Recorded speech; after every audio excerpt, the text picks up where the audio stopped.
तुला वाटतंय इंटरनेट सॅटेलाईटने येतंय. खरं तर 99% इंटरनेट समुद्रातून येतंय. समुद्राखाली फायबर ऑप्टिक केबल टाकलेले असतात.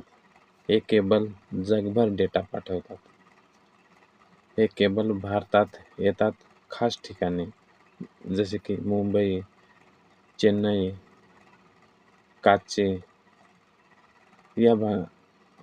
यांना म्हणतात केबल लँडिंग सेक्शन. तर सगळ्यात जास्त इंटरनेट मुंबईमध्ये येतं, कारण येथे जास्त केबल्स जोडलेले आहेत.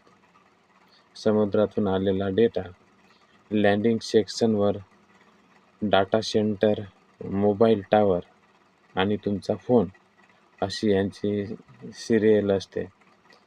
म्हणजेच तू जेव्हा यूट्यूब किंवा इंस्टाग्राम वापरतोस, तो डाटा हजारो किलोमीटर समुद्रातून येतो.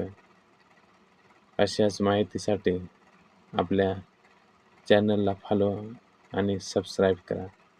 धन्यवाद.